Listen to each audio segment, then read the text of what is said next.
सहनावतु सहनौ भुनक्तु सह वीर्यं करवावहै तेजस्विनावधीतमस्तु मा विद्विषावहै। ॐ शान्ति शान्ति शान्तिः। शङ्करं शङ्कराचार्यं केशवं बादरायणं सूत्रभाष्यकृतौ वन्दे भगवन्तौ पुनः पुनः। ईश्वरो गुरुरात्मेति मूर्तिभेदविभागिने व्योमवद्व्याप्तदेहाय दक्षिणामूर्तये नमः। ॐ पार्थाय प्रतिबोधितां भगवता नारायणेन स्वयं व्यासेन प्रतितां पुराणमुनिना मध्ये महाभारतम् अद्वैतामृतवर्षिणीं भगवती अष्टादशाध्यायिनीम् अम्ब त्वामनुसन्दधामि भगवद्गीते भवद्वेषिणीम् अम्ब त्वामनुसन्दधामि भगवद्गीते भवद्वेषिणीम्।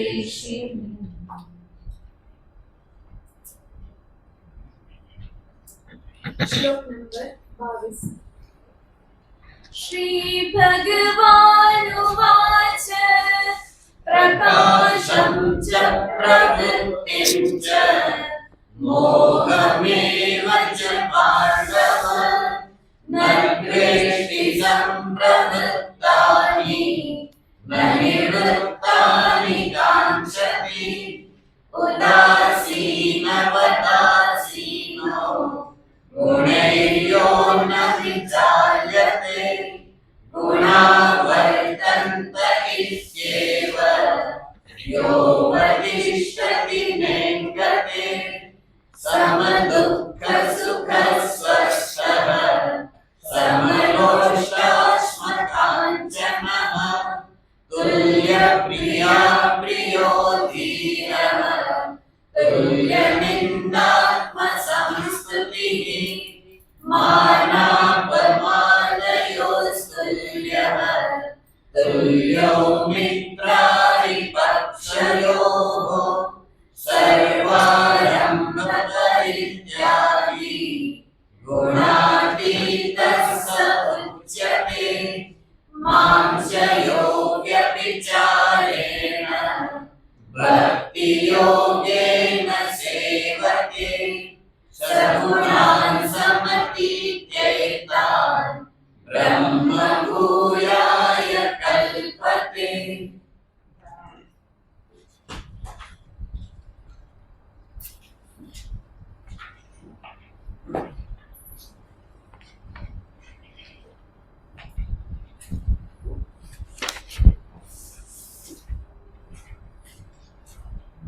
भगवान श्री कृष्णचंद्र ગુણાતીત મહાપુરુષનું વર્ણન કરી રહ્યા છે,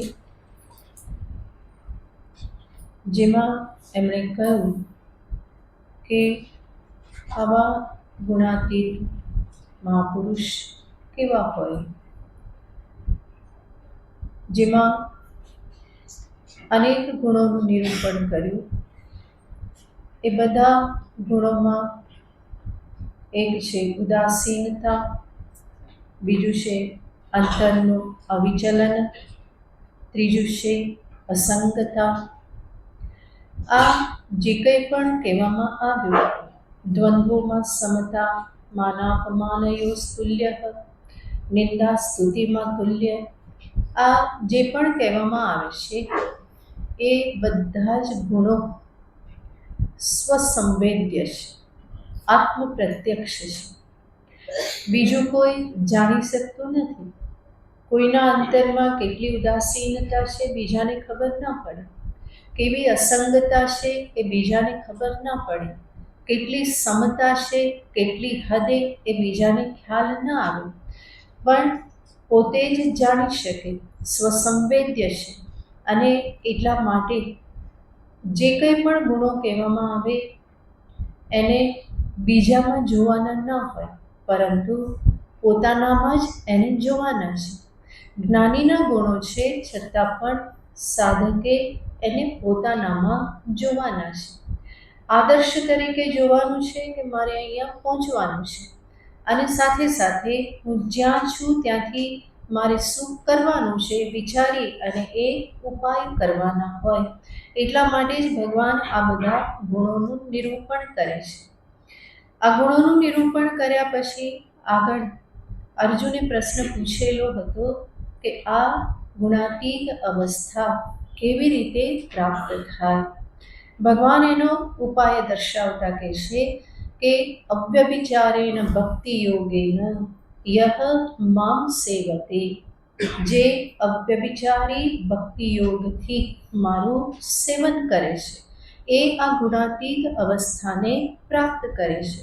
ગયા વખતે આપણે બહુ જ વિસ્તારથી વિચાર કરેલો કે અવ્યભિચારી ભક્તિ એટલે શું, અને કેવી રીતે અવ્યભિચારીની ભક્તિ અંતે જ્ઞાનમાં પરિણમે છે. ભગવાનનું અંતે ઐક્ય ભાવથી ચિંતન એને જ શ્રેષ્ઠ ભક્તિ તરીકે, જ્ઞાનયુક્ત ભક્તિ તરીકે, અવ્યભિચારી ભક્તિ તરીકે દર્શાવવામાં આવે છે. સાધન ભક્તિ છે પ્રભુની ભક્તિ, એના વગર નિર્ગુણમાં પ્રવેશ જ નથી, અને એટલા માટે એ તો અનિવાર્ય છે. સગુણ ભક્તિ પણ અવ્યભિચારેણ અનિવાર્ય છે, અને એ કરતાં કરતાં અંતે સાધક પોતે જાણે છે કે ભક્તિ અને પ્રેમ, અને આ પ્રેમ જે હું પ્રભુને કરું છું એ પ્રેમ હકીકતમાં ક્યાં નિહિત છે, આત્મ પ્રેમ જ છે, અને આત્મ પ્રેમ જ ઈશ પ્રેમ રૂપે પ્રગટ થાય છે. અને ઈશ્વરના સ્વરૂપનો જ્યારે વિચાર કરે, આત્મ સ્વરૂપનો જ્યારે વિચાર કરે, તો ઈશ્વર અને આત્માના નિર્ગુણ સ્વરૂપમાં કોઈ ભેદ રહેતો નથી. એટલા માટે ગઈ વખતે આપણે જોયેલું હતું કે આપણે ભગવાનને જે એમનું સ્વરૂપ છે, જટાજૂટધારી ભસ્મોદ્દુલિત અંગ બધા જે છે એવા પશુપતિનાથ, ભોલેનાથ, શશિશેખર, ચંદ્રમૌલી, આવું જે એમનું સ્વરૂપ છે એને આપણે બહુ પ્રેમ તો કરીએ છીએ, પણ એટલું પૂરતું નથી. એવા સ્વરૂપમાં પણ મને શિવજી કહેવા જોઈએ, નિત્ય શિવજી જોઈએ. એવા સ્વરૂપમાં પણ જ્ઞાનયુક્ત ચેતન એવા શિવજી જોઈએ, અને એ શિવજી સાથે કહેવા જોઈએ આનંદરૂપ પણ જોઈએ. તો સચ્ચિદાનંદ તો પહેલી શરત છે, બીજું બધું ભલે બદલાતું રહે એની સામે વાંધો નહીં, પણ એ કહેવા જોઈએ સચ્ચિત આનંદ રૂપ તો જોઈએ. કોને ભગવાન નિત્ય નથી જોઈતા? બધા જ ઈચ્છે કે મારા પ્રભુ કેવા નિત્ય હોય, બધા જ ઈચ્છે કે એ ચેતન હોય, બધા જ ઈચ્છે કે એ કેવા હોય, આનંદ કંદ હોય. એટલા માટે એ નામ જ આપી દેવામાં આવેલું છે, આનંદ કંદ કૃષ્ણચંદ્ર, આનંદ કંદ રામચંદ્ર. તો એ આનંદ રૂપ હોય એવું જ આપણે ઈચ્છા રાખીએ છીએ. બીજું બધું બદલાતું રહે તો ચાલે. રાજકુમાર રામચંદ્ર જે છે એ વનવાસી થઈ જાય તો ચાલે, બધા રાજોપચાર બધા ઉતરી જાય અને વનવાસના વસ્ત્ર ધારણ કરી અને જંગલમાં ફરતા રહે તો ચાલે, એમાં વાંધો નથી. પણ રાજકુમાર પણ સચ્ચિદાનંદ રૂપ જોઈએ, અને વનવાસી રામ પણ કેવા જોઈએ? મને સચ્ચિદાનંદ જ જોઈએ. એ પણ નિત્ય જોઈએ, ચેતન જોઈએ, આનંદ રૂપ જોઈએ. એવી જ રીતે બાલ ગોપાલ પણ મને જોઈએ. એ બાલ ગોપાલનું જે સ્વરૂપ, પછી એ સ્વરૂપ બદલાઈ ગયું અને બાલ ગોપાલ કેવા થયા? તો કે એ યુવાન થઈ ગયા, કિશોર થઈ ગયા.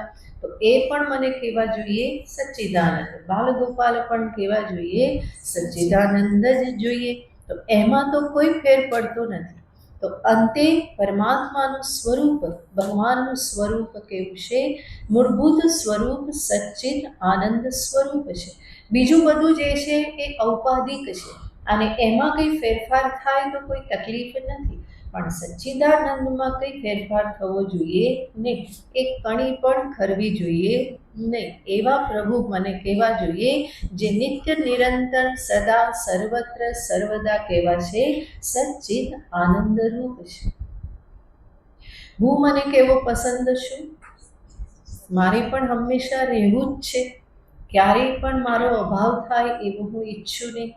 ક્યારેય પણ હું ઈચ્છું નહીં કે મને જડતાનો અનુભવ થાય, હું ચેતનમાંથી એકદમ જડ થઈ જાઉં, એવું કોઈ ઈચ્છતું નથી. બધા પોતાને ચેતન ઈચ્છે છે અને આનંદરૂપતા તો ઈચ્છે જ છે. જાણતા નથી એના કારણે પ્રયત્ન કેવા કરે છે? ઉલટા પ્રયત્ન કરે છે. સ્વરૂપને જાણતા નથી અને એટલા માટે શરીરને નિત્ય બનાવવા માટે પ્રયત્ન કરે છે. પણ જ્યાં પણ અહમ બુદ્ધિ છે એને કેવું જોઈએ? નિત્ય જોઈએ. શરીરમાં અહમ બુદ્ધિ તો શરીર પણ એને કેવું જોઈએ છે? હંમેશા રહેવું જોઈએ. જાણે બધા શરીર જાય છે છતાં પણ અંતરમાં ઈચ્છા શું થાય? હું તો આવો ને આવો રહું, બીજા ભલે જાય, પણ મારે તો આવા નાવા રહેવું છે, આવો જ યુવાન રહું અને હંમેશા જગતમાં રહું. આ ઈચ્છા છે કારણ કે સ્વરૂપ કેવું છે? સત્સ્વરૂપ જ છે, ચેતન સ્વરૂપ જ છે અને આનંદ પણ જોઈએ જ છે. ગઈ વખતે એ પણ આપણે વિચાર કરેલો હતો. તો પરમાત્મા પણ મને કેવા પસંદ? સચ્ચિદાનંદ. આત્મ સ્વરૂપ પણ કેવું પસંદ છે? સચ્ચિદાનંદ. અને એ જ સ્વરૂપ જે છે એમાં હકીકતમાં કોઈ ભેદ નથી. ભગવાનનું જે સત સ્વરૂપ અને જીવનું જે સત સ્વરૂપ, એ સતમાં કંઈ ભેદ છે? ચેતન ચેતનમાં કોઈ ભેદ નથી, આનંદ આનંદમાં કોઈ ભેદ ક્યારેય છે નહીં. તો અંતે જે પ્રેમ જે છે એ ક્યાં પર્યવસિત થાય છે? આત્મ પ્રેમમાં પર્યવસિત થાય છે. તો પ્રેમપૂર્વક પરમાત્મા સાથે પોતાના અભેદનું ચિંતન કરતા રહેવું, એ જ અહીંયા શું છે? ભક્તિ યોગ. અવ્યભિચારેણ ભક્તિ યોગેન યહ મામ સેવતે સ ગુણાન સમતીત્યેતાન એતાન ગુણાન સમતીત્ય. એ આ બધા ગુણોને પાર કરીને અંતે બ્રહ્મ ભૂયાય કલ્પતે, બ્રહ્મ થવાને માટે એ સમર્થ બની જાય છે, યાને પોતાના બ્રહ્મ સ્વરૂપમાં સ્થિત થઈ જાય છે. આ રીતે ભગવાને કહ્યા પછી હવે આગળ ભગવાન અધ્યાયની સમાપ્તિ કરતા કહેશે.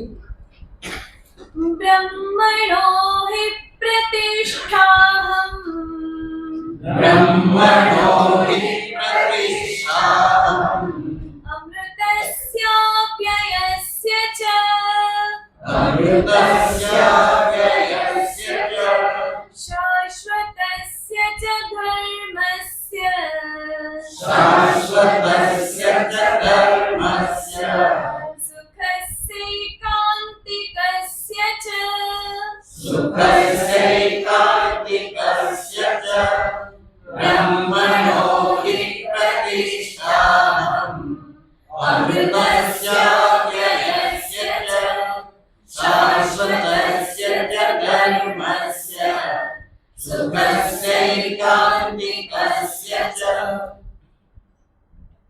પ્રશ્ન કરે કે ભગવાને કહ્યું કે યહ મામ સેવતે, જે મારું સેવન કરે છે આ રીતે એ બ્રહ્મ બની રહે છે. તો આવું કેવી રીતે? ભગવાનનું સેવન કરવાથી, ભગવાનનું ચિંતન કરવાથી પોતે કેવી રીતે બ્રહ્મરૂપ બની જાય? તો એનો ઉત્તર એ જ છે, હમણાં આપણે જોયું એ પ્રમાણે ભગવાનનું જ્યારે યોગ્ય દિશામાં એમના સ્વરૂપનું ચિંતન કરવામાં આવે તો અંતે હાથમાં શું આવવાનું?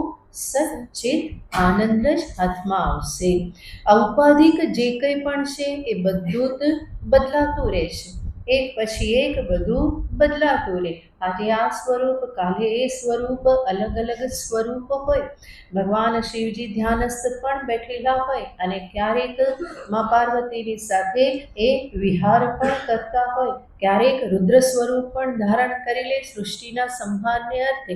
આ બધું જુદું જુદું થાય પણ બધાની પાછળ છે શું? એક સત્ય, એક અવિચલ, એક અપરિવર્તનશીલ સ્વરૂપ છે. અને એ કયું છે?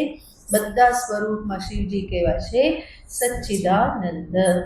એવી જ રીતે ભગવાન વિષ્ણુ હોય, કૃષ્ણ હોય, રામ હોય, દેવી હોય, હનુમાનજી હોય. હનુમાનજી નાના થાય, સૂક્ષ્મ રૂપ ધરે કે મોટું રૂપ ધરે, એ સંજીવની પર્વત ઉપાડે કે પછી રાક્ષસોનો સંહાર કરે કે પછી રામજીના ચરણમાં એક દાસ ભાવ રૂપે અને એ ત્યાં સેવક બની રહે, તો ત્યારે પણ હનુમાનજી કેવા છે? સચ્ચિદાનંદ. દરેક અવસ્થામાં એ કેવા છે? સચ્ચિત આનંદ રૂપ જ છે. એ ક્યારેય પણ બદલાતું નથી.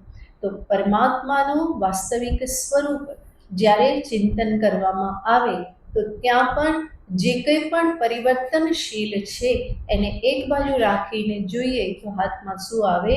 સચ્ચિદાનંદ. અને મારા સ્વરૂપમાં પણ જે પરિવર્તનશીલ છે એને એક બાજુ રાખીને જોઈએ તો ત્યાં પણ હાથમાં શું આવવાનું? સચ્ચિત આનંદ. જ્યાં સુધી હું પોતે ઉપાધિમાં બેઠેલો હોઉં તો મને બીજી ઉપાધિની જરૂર પડે. હું પોતાને અલ્પજ્ઞ માનું તો મારે કોઈ સર્વજ્ઞની જરૂર પડે. હું પોતાને અલ્પશક્તિમાન સમજું તો ત્યારે મને કોની જરૂર પડે? કોઈક તો સર્વશક્તિમાન હોવો જોઈએ કે જેને હું પોકારી શકું, મને જરૂર પડે તો એ મારું ધ્યાન રાખે, મારી મદદ કરે. તો હું જ્યારે પોતાને અલ્પશક્તિમાન સમજું તો કોઈ સર્વશક્તિમાનની જરૂર પડે. હું જ્યારે પોતાને જીવ સમજું તો જીવને માટે ઈશ્વરની આવશ્યકતા હોવાની જ છે. પણ જ્યારે હું પોતાને આત્મ અનાત્મ વિવેક કરી અને સચ્ચિત આનંદ રૂપે જ્યારે સમજી લઉં તો પરમાત્મા પણ મને સામે કેવા મળશે? સચ્ચિત આનંદ. ત્યાં પણ પછી સર્વજ્ઞત્વ, સર્વશક્તિમત્વ આની કોઈ આવશ્યકતા રહેતી નથી. જે એ છે તે જ હું છું. આત્મભાવે ત્વમેવાસ્મિ.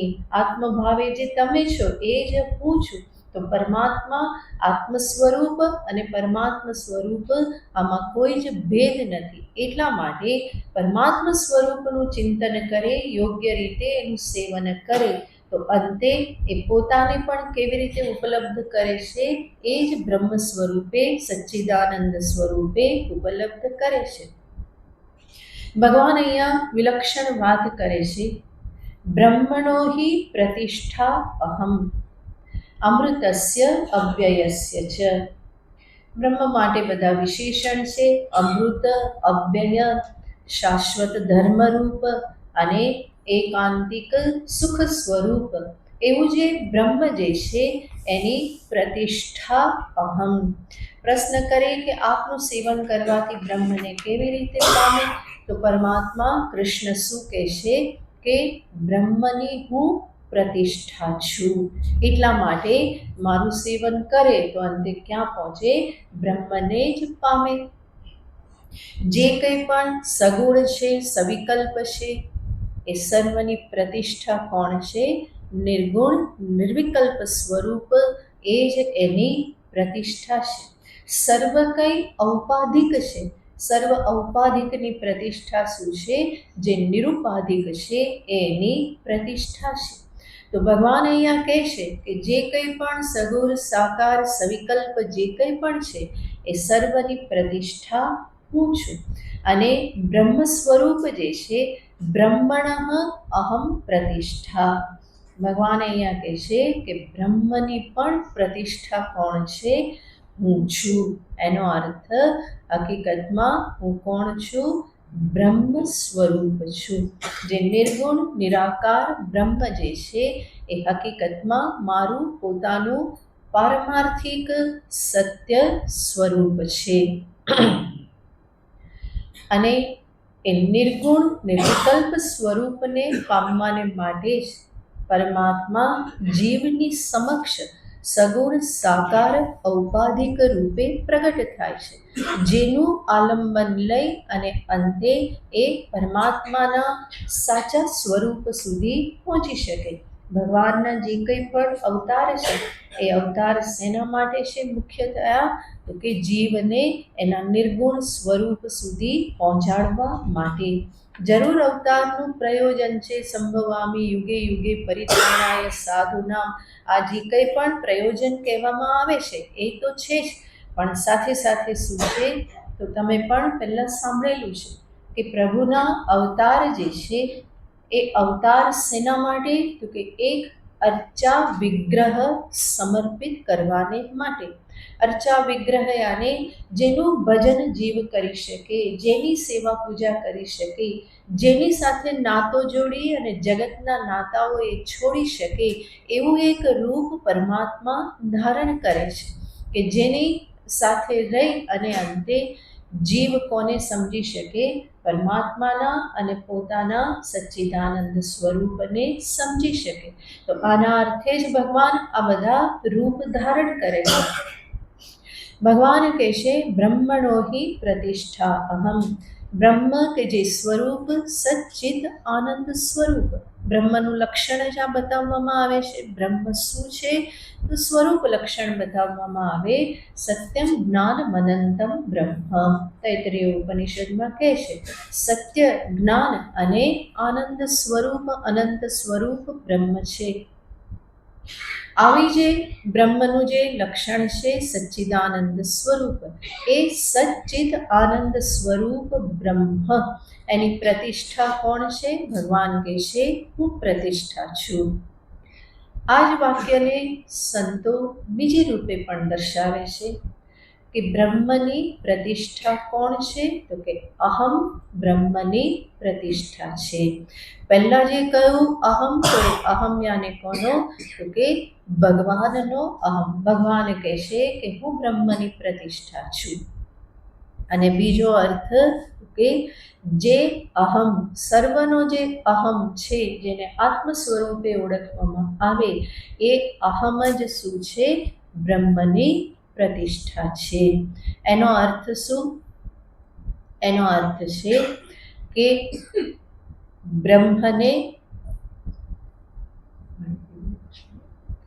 બ્રહ્મને જાણવું હોય, સમજવું હોય તો એ હકીકતમાં કયા સ્વરૂપે સમજાશે? કે અહમ રૂપે જ સમજાશે. જ્યાં સુધી એને અહમ રૂપે ના સમજવામાં આવે ત્યાં સુધી બ્રહ્મની ઓળખાણ અધૂરી કહેવાય. બરાબર? જ્યાં સુધી એને અપરોક્ષ આત્મરૂપે સમજવામાં ન આવે ત્યાં સુધી બ્રહ્મની ઓળખાણ કેવી કહેવાય? અધૂરી કહેવાય.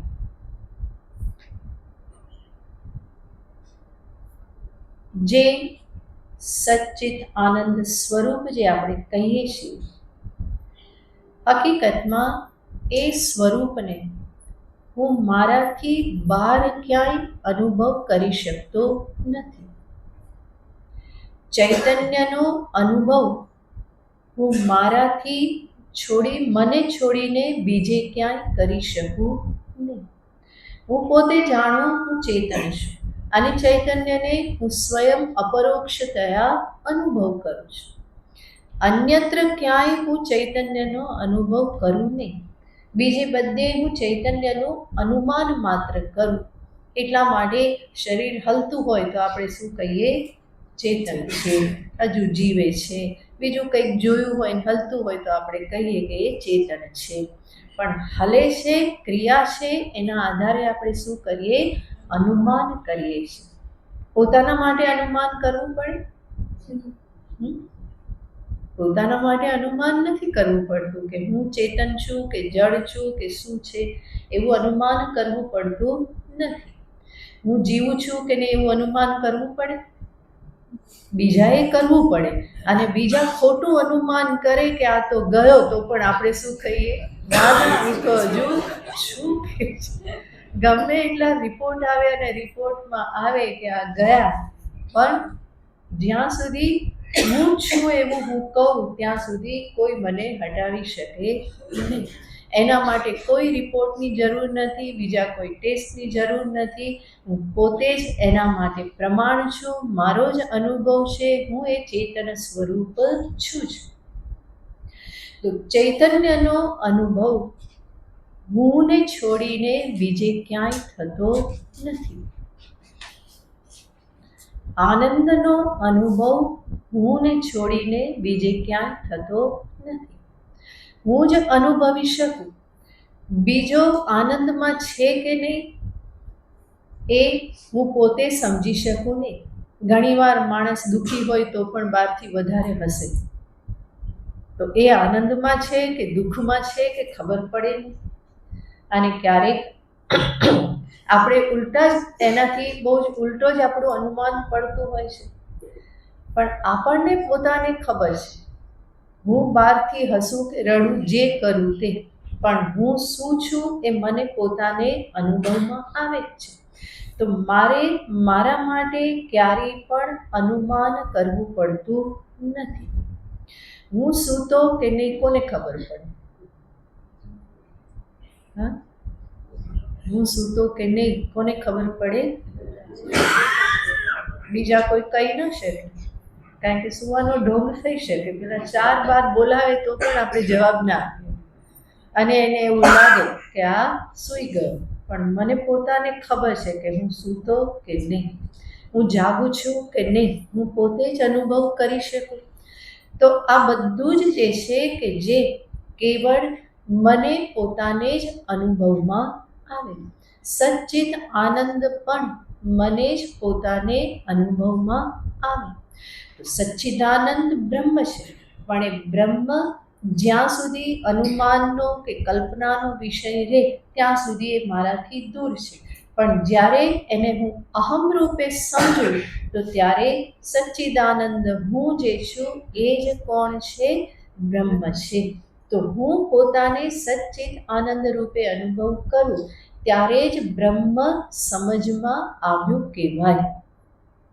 નહીં તો બ્રહ્મને જ્યારે મારાથી અલગ જાણું તો એ વાસ્તવમાં બ્રહ્મ પરમાત્મા રહેતા જ નથી. પાણી પીઓ કાકા.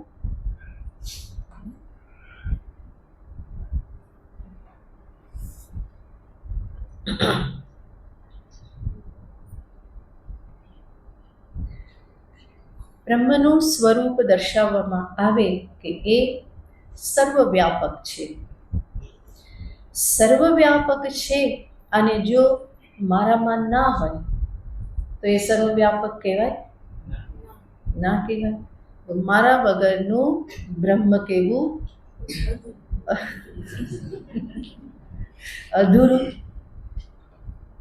એવી જ રીતે બ્રહ્મ સર્વત્ર હોય, સર્વદા હોય તો અત્યારે હોવું જોઈએ કે ના હોય તો એ બ્રહ્મ કહેવાય નહીં. તો સર્વકાળમાં હોવું જોઈએ, સર્વદેશમાં, અહીંયા હોવું જોઈએ કે પછી બદ્રીનાથમાં જ હોય? જો અહીંયા ના હોય તો એ બ્રહ્મ કહેવાય નહીં. અત્યારે ના હોય તો બ્રહ્મ કહેવાય નહીં. મારા સ્વરૂપે ના હોય તો બ્રહ્મ કહેવાય નહીં. કેવો વટ છે ને આપણો! હા, તો નમાયા થવાનું નહીં, નમાય કગલા થવાનું નહીં. કોણ છીએ? સચ્ચિત આનંદ સ્વરૂપ. ભલે ઝઘડો કરીએ, ભલે અંદર કંઈ કંઈ થાય, પણ છીએ કોણ આપણે? ક્રોધ આવે, બધું થાય, પણ છીએ કોણ? સચ્ચિદાનંદ. તાવ આવે તો પણ હું કોણ છું? છીકો આવે ને ઉધરસ આવે તો એ કોણ છું? તો પણ હું એ જ છું. કારણ કે આ બધું ક્યાં થાય છે? ઉપાધિમાં થાય છે. સ્વરૂપ તો એનું એ જ છે. એ અવિચલ છે, અપરિવર્તનશીલ છે. તો સચ્ચિદ આનંદ આ ક્યારેય પણ મારાથી બાહ્ય રૂપે મને ઉપલબ્ધ થઈ શકે નહીં. એટલા માટે સચ્ચિદાનંદ બ્રહ્મની પ્રતિષ્ઠા કોણ છે? અહમ. બરાબર. બ્રહ્મણઃ પ્રતિષ્ઠા અહમ. જ્યારે પણ સચ્ચિદાનંદનો અનુભવ કરશો, અહમને છોડીને ક્યારેય નહીં કરવું. જ્યાં જ્યાં એ સત ચિત્ત કે આનંદ આવ્યો તો એ કઈ રીતે સામે આવશે? અહમ રૂપે જ સામે આવશે. પોતાનાથી ભિન્ન રૂપે ક્યારેય પણ આવવાનું નથી. અને એને જ ભગવાન અહીંયા કહે છે બ્રહ્મણઃ અહમ પ્રતિષ્ઠા. પછી એ પરમાત્માનો અહમ હોય કે હુંનો જીવનો સાચો અહમ હોય, બંનેના અહમ કયા સ્વરૂપે છે? સચ્ચિત આનંદ સ્વરૂપે જ બંનેના અહમ રહેલા છે.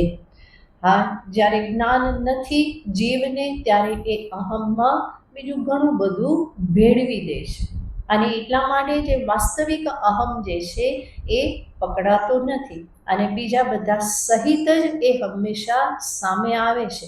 અને એટલા માટે હંમેશા ગડબડ થતી રહે છે. ઘડીક રડવું આવે, ઘડીક હું બ્રહ્મ છું થઈ જાય, ફરી પાછું એમ થાય કે લે મને તો કંઈ આવડતું નથી, મારામાં તો કંઈ છે નહીં, જીવનમાં કંઈ પ્રાપ્ત નહીં કર્યું. ફરી પાછું સત્સંગ સાંભળે, ફરી થોડું ધ્યાન કરે તો શું થઈ જાય? હું બ્રહ્મ છું, હું આત્મ સ્વરૂપ છું. તો આ જ્યારે ન જાણે ઉપાધિને જ્યારે પકડીને બેસે તો ઉપાધિ તો અલ્પ છે જ. ઉપાધિમાં અલ્પ જ્ઞાન છે, અલ્પ શક્તિમત્વ છે, આ બધું ઔપાધિક છે અને એ બધું સામે આવવાનું જ છે. પણ જ્યારે વિવેક કરે અને અહમને આ બધાથી જુદો કરી અને જ્યારે જુએ તો એ અહમ કઈ રૂપે પર્યવસિત થાય છે? સચ્ચિત આનંદ રૂપે જ એનું પર્યવસાન થાય છે. ખાલી એ અહમમાં કંઈક ને કંઈક ભેળવી દેવાની જે આદત પડી ગઈ છે એમાંથી બહાર આવીને જોવાનું છે કે શુદ્ધ શું છે, ઉપરથી ભેળવેલું શું છે. શુદ્ધ જલ એવી જ રીતે શુદ્ધ ચેતના, અંદર લીંબુ ને મીઠું ને ખાંડ ને બધું ભેળવેલું નહીં, પણ કેવું શુદ્ધ જલ. આપણને પ્યાસ જે છે, આપણી તરસ હકીકતમાં શેનાથી બુજે છે? શુદ્ધ જલથી. જ્યારે નહીં તો અનેક શરબત પીવડાય, બધું પીવડાય, પણ પછી શું કે ના આ બધું નહીં, મને તો શું આપો? સાદું પાણી આપો. એ સાદા પાણીથી શું થાય? સરસ ઠીપાય. એવી જ રીતે અહીંયા પણ છે શુદ્ધ આત્મ સ્વરૂપ, અંદર કંઈ ભેળવ્યા વગરનું આત્મ સ્વરૂપ જ્યારે જાણવામાં આવે ત્યારે બહુ ભવની તરસ જે છે એ બધી શાંત થઈ જાય. પછી ક્યાંય ભાગવું પડે નહીં. તો એને ભગવાન અહીંયા કહે છે કે ક્યારે સંતોષાય? જ્યારે બ્રહ્મ સ્વરૂપને અહમની પ્રતિષ્ઠા, અહમમાં બ્રહ્મ સ્વરૂપ પ્રતિષ્ઠિત છે, યાને અહમ જ છે, સચ્ચિત આનંદ રૂપ જ છે. થોડું જોર લગાવીને વિવેક કરવો પડે, કારણ કે જન્મો જન્મથી બધું ભેગું થયેલું છે. પાણીને ફરી શુદ્ધ કરવું હોય તો કેટલી બધી પ્રોસેસ કરવી પડે. એ બહુ જ લાંબી પ્રોસેસ થાય ત્યારે એ શુદ્ધ જલ ફરી મળે. એવી જ પ્રોસેસ અહીંયા પણ કરવી પડે. અને અહીંયા મશીનરી બીજી કોઈ છે નહીં, પોતે જ અંદર જ બધું કામ કરવાનું છે, સમજવાનું છે, વિવેક કરવાનો છે. આ જરૂર એની પાછળ પડવું પડે, જોર લગાવીને બધું કામ કરવું પડે.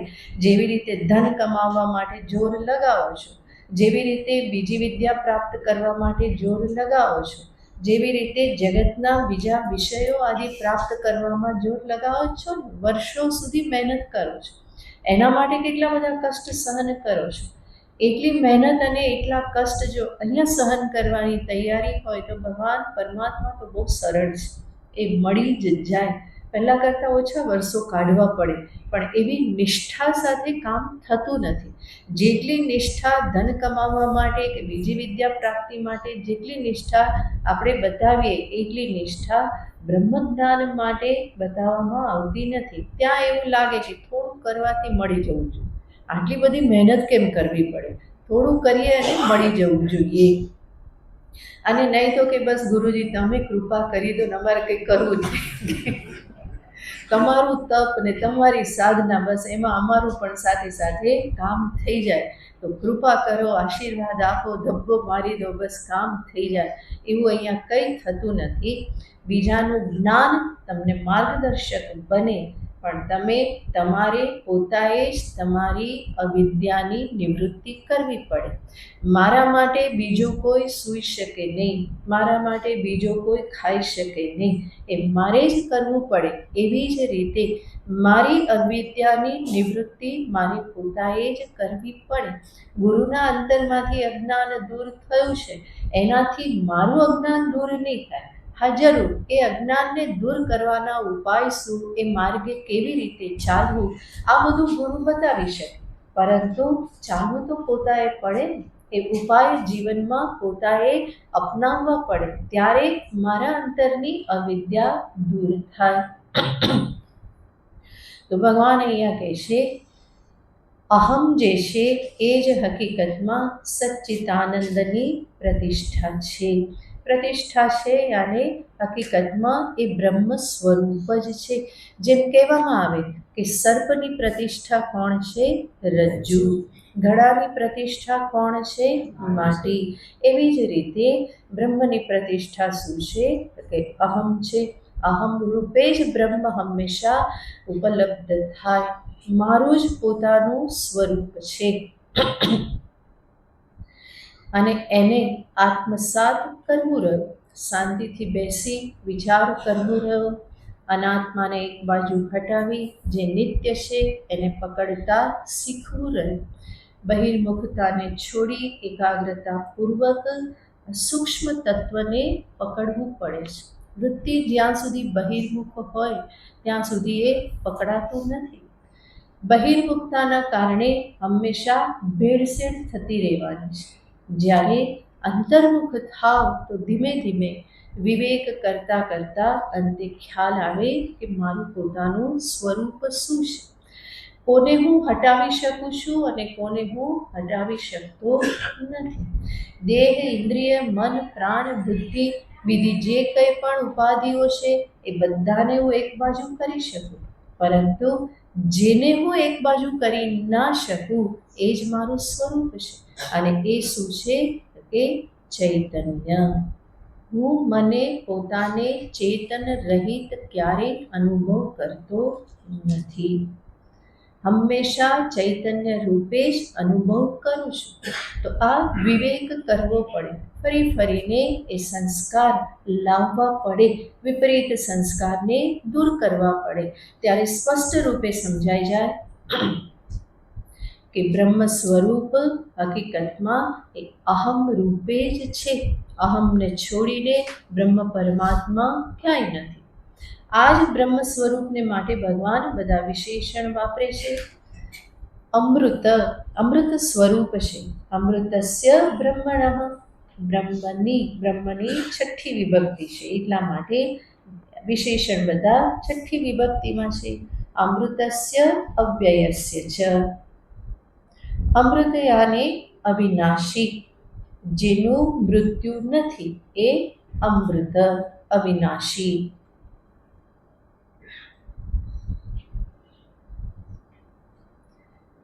વિચાર કરશો તો તમને ખ્યાલ આવશે.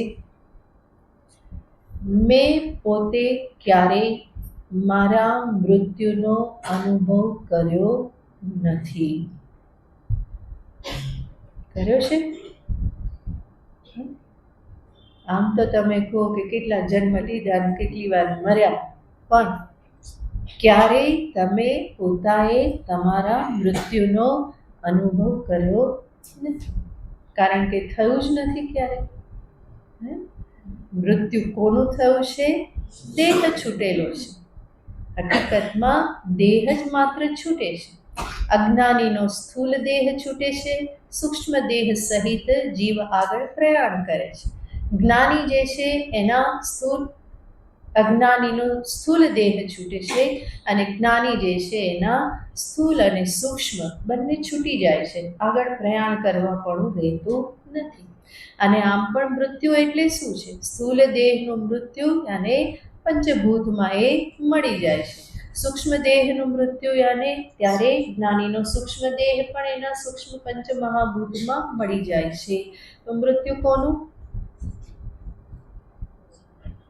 મૃત્યુ જેવી સ્થિતિ કે વસ્તુ જગતમાં છે જ નહીં. અને બધા ડરે છે શેનાથી? હે, વિચાર કરીએ તો કઈ અભાવ થતો નથી, બધું પોતપોતાના કારણમાં મળી જાય છે. અભાવ તો શેનો જ થતો નથી, ચૈતન્યનો તો અભાવ થતો જ નથી. તો આ રીતે હકીકતમાં મૃત્યુ માનીએ તો પણ કોનું છે? દેહનું છે. અને એ દેહનું મૃત્યુ યાને સૂક્ષ્મ શરીર અને સ્થૂળ શરીરના જુદા પડવું અજ્ઞાનીને માટે, અને જ્ઞાનીને માટે એ સૂક્ષ્મ શરીર પણ એના કારણમાં વિલીન થઈ જાય છે. તો મૃત્યુ જેવું હકીકતમાં મારા સ્વરૂપમાં છે નહીં. એટલા માટે ભગવાન અહીંયા કહે છે કે આ બ્રહ્મનું સ્વરૂપ કેવું છે? અમૃત સ્વરૂપ, જેનું ક્યારેય મૃત્યુ થતું નથી. ભગવાન તો બીજા અધ્યાયમાં જ કહી ચૂક્યા છે, ન જાયતે ન મ્રિયતે કદાચિત, નાયમ ભૂત્વા ભવિતા વા ન ભૂયઃ, અજો નિત્ય શાશ્વતોયમ પુરાણો ન હન્યતે હન્યમાને શરીરે. બીજા અધ્યાયમાં જ આ ઉપદેશ ભગવાને આપી દીધેલો છે. તો આવા સ્વરૂપને અહીંયા ભગવાન કહેશે અમૃત સ્વરૂપ એવું બ્રહ્મ. આગળ કહેશે અવ્યય સ્વરૂપ. વ્યય યાને જેમાંથી કંઈક ઓછું થાય. અપક્ષય રહિત સ્વરૂપ એને કહેવાય અવ્યય સ્વરૂપ. 6 વિકાર કહેવામાં આવે દેહના: અસ્તિ, જાયતે, વર્ધતે, વિપરિણમતે, અપક્ષીયતે, વિનશ્યતિ. આ દેહનો જન્મ થાય છે, પછી વૃદ્ધિ થાય છે, એમાં પરિવર્તન આવે છે. જ્યારે કિશોરાવસ્થા પ્રાપ્ત થાય તો પરિવર્તન આવે, અમુક ઉંમર પછી અપક્ષય થવા લાગે. એ અપક્ષય એનો જ અર્થ શું છે? વ્યય થાય છે. ઇન્દ્રિયોની શક્તિ ઓછી થાય, દેહની શક્તિ ઓછી થાય, આ બધાને શું કહેવાય? અપક્ષય કહેવાય. પણ પરમાત્મા સ્વરૂપ કેવું છે? એમાં અપક્ષય નથી. એટલા માટે અપક્ષય વિકાર રહિત એને શું કહેવાય? અવ્યય કહેવાય. કોઈ પણ વ્યય થતો નથી, કંઈ પણ ઓછું થતું નથી. એટલા માટે આપણે ગયા સત્સંગમાં જોયું હતું કે ઘૂંટણ રિપ્લેસમેન્ટ થઈ જાય, ની રિપ્લેસમેન્ટ થઈ જાય, પછી પણ પેલો તો શું કે હું જ કે એ પછી વાત કરે તો એને એવું અનુભવાય કે મારામાંથી કંઈક ઓછું થઈ ગયું છે. ગોલ બ્લેડર ઘણા બધાનું કાઢી નાખે, એના વગર કામ ચાલે, પણ એને એવું થાય છે કે મારામાંથી કંઈક નીકળી ગયું, કંઈક ઓછું થઈ ગયું. નથી થતું. કેમ? કારણ કે ઓછું થયું શેમાંથી થયું? શરીરમાંથી થયું. સ્પષ્ટ રૂપે જાણે છે. એટલા માટે બંનેની રિપ્લેસમેન્ટ થઈ જાય તો પણ એ પોતે તો પોતાને કેવો માને? હું તો એવો ને એવો જ છું, મારામાં કોઈ પરિવર્તન આવ્યું નથી. હવે એક અંગના પરિવર્તનથી પોતાનામાં પરિવર્તન નથી આવતું તો બીજા બધા અંગો પણ એવા જ સમજવા પડે. એ હકીકતમાં મારું સ્વરૂપ નથી. જે અપક્ષય પામે એ મારું સ્વરૂપ નથી.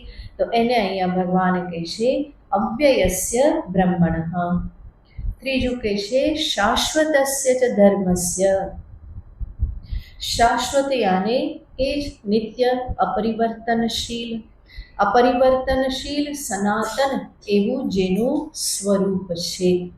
શાશ્વતી પ્રતિષ્ઠા છે, જેની પ્રતિષ્ઠા કેવી છે? શાશ્વતી, નિત્ય, અવિનાશી પ્રતિષ્ઠા છે. આગળ કહે છે સુખસ્યૈકાંતિકસ્ય ચ. બ્રહ્મ કેવું છે? ઐકાંતિક સુખ સ્વરૂપ. ઐકાંતિક સુખ સ્વરૂપ એનો અર્થ જેમાં સુખ માત્ર છે, જેમાં દુઃખનો લેશ માત્ર પણ નથી. ઐકાંતિક, સંપૂર્ણપણે, નિરંતર, સંપૂર્ણપણે કેવું છે? તો કે સુખ સ્વરૂપ છે. પરમાત્મા સ્વરૂપ બ્રહ્મ સ્વરૂપમાં દુઃખનો કોઈ સ્પર્શ નથી. ક્યારેય પણ દુઃખનો સ્પર્શ થયો નથી. સુખ દુઃખ ક્યાં છે? તો કે અંતઃકરણના ધર્મ છે. આત્મ સ્વરૂપ શું છે? તો કે આનંદ સ્વરૂપ છે. આપણા માટે સુખ જાણીતું, એટલા માટે ભગવાન અનેક વખત સુખ શબ્દનો પ્રયોગ કરે છે. પણ સુખની સાથે શું રાખી દીધું? એકાંતિક એવું એક વિશેષણ લગાવી દીધું. યાને કેવળ સુખ સ્વરૂપ છે. આપણે જે સુખ જાણીએ એ કેવું છે? સુખ પછી શું આવે? દુઃખ આવે. સુખ પહેલા પણ શું હતું? દુઃખ હતું. તો એવું દુઃખ સંપુટથી યુક્ત એવું સુખ આપણે જાણીએ છીએ. જ્યારે બ્રહ્મ સ્વરૂપ કેવું સુખ છે? તો કે ત્યાં દુઃખનો લેશ માત્ર પણ નથી, ક્યારેય સ્પર્શ નથી, કેવલ આનંદ કંદ સ્વરૂપ જ છે. તો એને ભગવાન અહીંયા કહે છે સુખસ્યૈકાંતિકસ્ય ચ, ઐકાંતિક સુખ સ્વરૂપ. પરમાત્મા કેવળ સુખ સ્વરૂપ છે, આનંદ સ્વરૂપ છે. અને એટલા માટે જ આપણે જોયેલું છે આનંદ સ્વરૂપ પરમાત્માએ જ આ સૃષ્ટિ કરેલી છે. તો સૃષ્ટિ પણ કેવી છે? આનંદ સ્વરૂપ છે. પરમાત્માએ, ભગવાને દુઃખનું સર્જન કર્યું નથી.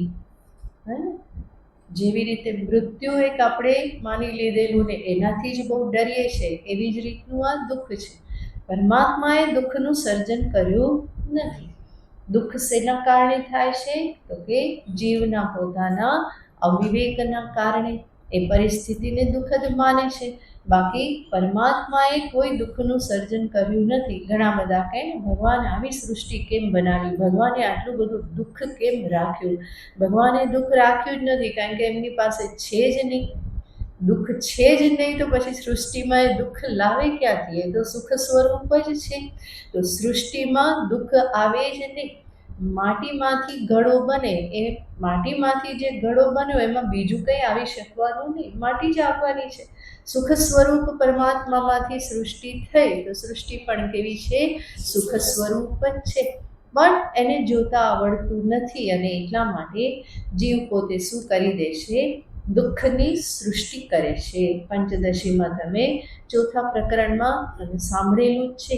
એક ઈશ્વર સૃષ્ટિ છે અને બીજી જીવ સૃષ્ટિ છે. જીવ સૃષ્ટિ જે પોતે જ ઊભી કરે છે એનાથી જ એ દુઃખી થાય છે. અને એને નિવૃત્તિ પણ શેની કરવાની છે? પોતે ઊભી કરેલી જે આ જીવ જે સૃષ્ટિ છે એની એણે નિવૃત્તિ કરવાની છે. ભગવાને જે જગતનું સર્જન કર્યું છે એમાં કોઈ દુઃખ નથી ને એને હટાવવાની પણ કોઈ આવશ્યકતા નથી. મારું માનેલું દુઃખ જ મારે નિવૃત્ત કરવાનું છે અજ્ઞાન થકી. તો વસ્તુતઃ પરમાત્મા સ્વરૂપ, આત્મ સ્વરૂપ કેવલ સુખ સ્વરૂપ છે. એને જ ભગવાન અહીંયા કહે છે સુખસ્ય એકાંતિકસ્ય શાશ્વતસ્ય ધર્મસ્ય અમૃતસ્ય અવ્યયસ્ય બ્રહ્મણઃ અહમ પ્રતિષ્ઠા. અહમ જ એની પ્રતિષ્ઠા છે. અને એટલા માટે જ્યારે આ જાણી લેવામાં આવે તો ઈશ્વરનો અહમ, મારો અહમ બંને જુદા રહેતા નથી. તો અંતે બ્રહ્મની પ્રતિષ્ઠા ક્યાં છે? ઈશ્વરના કે મારા અહમ જે પણ કો શુદ્ધ સ્વરૂપ. બરાબર, જ્યારે મારો અહમ કહેવામાં આવે તો એનો અર્થ શું છે? શુદ્ધ ચૈતન્ય સ્વરૂપ, વાસ્તવિક અહમ, અભિમાન કે અહંકાર રૂપ અહમ નહીં, પરંતુ શુદ્ધ આત્મ સ્વરૂપ જે છે એ જ પ્રતિષ્ઠા છે. પરમાત્માનો અહમ પણ એ જ છે. અને એટલા માટે જ્યારે પરમાત્માનું ઐક્ય ભાવે સેવન કરે તો અંતે કોને પામે છે? ભગવાન કહે છે બ્રહ્મને જ પામે છે. બ્રહ્મ ભૂયાય કલ્પતે. આ સાથે આ ચતુર્દશ અધ્યાય અહીંયા સંપન્ન થાય છે. પુષ્પિકા વાંચીએ. ઓમ તત્સત. ઓમ તત્સત. ઇતિ શ્રીમદ્ભગવદ્ગીતાસુ ઉપનિષત્સુ બ્રહ્મવિદ્યાયાં યોગશાસ્ત્રે શ્રીકૃષ્ણાર્જુન સંવાદે ગુણત્રય गुणत्रयविभागयोगो नाम गुणत्रयविभागयोगो नाम चतुर्दशोऽध्यायः चतुर्दशोऽध्यायः सर्वधर्मान् परित्यज्य मामेकं शरणं व्रज अहं त्वा सर्वपापेभ्यो मोक्षयिष्यामि मा शुचः। ॐ पूर्णमदः पूर्णमिदं पूर्णात् पूर्णमुदच्यते पूर्णस्य पूर्णमादाय पूर्णमेवावशिष्यते। ॐ शान्ति शान्ति शान्तिः। हरिः ॐ श्रीगुरुभ्यो नमः। हरिः ॐ।